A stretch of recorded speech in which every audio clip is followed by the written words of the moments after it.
台湾专家眼中的中美对抗，美军陷入技术陷阱，两岸的统一已经无法阻止。各位网友，大家好，我是付天少。近日，台湾地区的《中国时报》发表了台湾国际战略学会研究员谭传义的文章。他在这篇文章中分析说，美军呢现在已经陷入了技术陷阱，无法阻止中国的统一。作者认为，新军事革新让美军对技术的依赖程度不断加深。先进的技术在方方面面提高了美军的效率，但也推升了军事的支出。美军偏爱技术导向，因此呢，强调大量应用先进技术来保持其质量优势。在预算不变的情况之下，大量应用高技术武器的代价必然是削减人员和装备的数量。越来越尖端的武器装备也不断地增加了后勤保障的需求，使得美军将大量作战兵员调整到后勤单位，并且呢，越来越依赖外包商。技术挂帅的军备发展吃掉了大量的军事预算，后果就是作战人力不足。现在他们连后勤补给与维护的能力也左支右绌，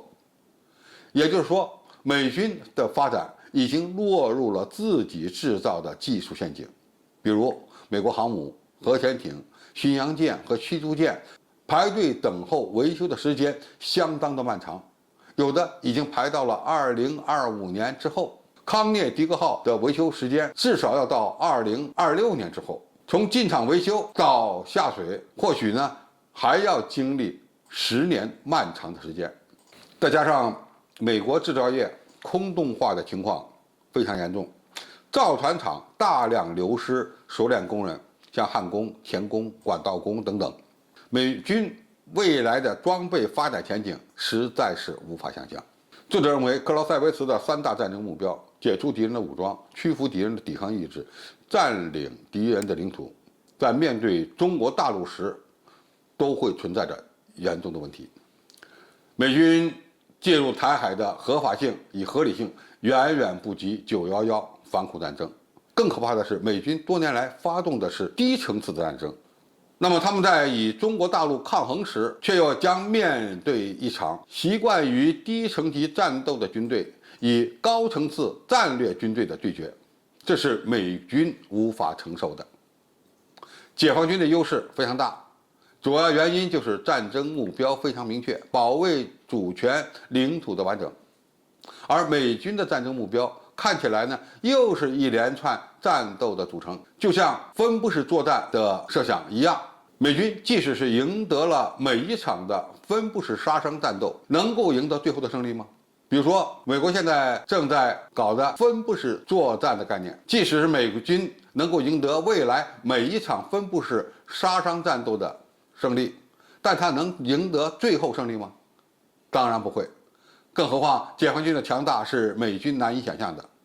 美军就是一支以技术挂帅、没有思想信仰的军队，是不可能获得最后胜利的。这位作者认为，近期美国政府对于台湾所采取的一系列措施，军售、自由航行、炒作驻台美军、邀请台湾参加白宫的民主峰会等等，这些连战术层次都不明确的行为目标到底是什么呢？看起来就和阿富汗战争中一连串的战斗一样，表面上很热闹，但不会影响中国大陆统一的决心。总体来看，美国的对台战略并不明确，美军也没有能力干涉台海事务，实际上也就无法阻止中国大陆的统一行动。这位作者从军事力量对比的角度来看台海问题，他认为美军的好日子可能已经到头了。那么他这些观点或者是论点有道理吗？第一，解放军几十年来的备战就是为了完成统一大业，使使命任务非常明确，而军费的使用效率呢也更高。第二，中国拥有更加完善的军工产业链，完全可以避免盲目扩军所导致的技术陷阱，而美军将陷入军费不够用的泥潭。在中美常规武器的高科技竞赛中，中国的优势地位现在呢已经逐步开始显现。第三呢，时间越往后，对中国越有利。一个最重要的因素就是中国国力的增长要快于美国，中国军力的成长也大大快于美军。何况中国还拥有解决台湾问题的地理优势、民心士气方面的优势，从而掌握了解决台湾问题的主动权。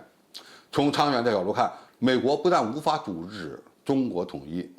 唯武器论的美军甚至有可能在武器装备发展方面落后于解放军。中国人解放军过去一直是以略胜优，未来我们将必然会给解放军装备最先进的武器，进入以优胜优，甚至以优胜劣的时代。美国军事霸权的衰落已经成为必然，只不过是时间早晚的问题。其诱因就是美国的军事基地遍全球，而它的军费开支又有限，最终不得不导致它的军力衰弱。好，今天的评述就到这里，谢谢大家收看，我们下期再见。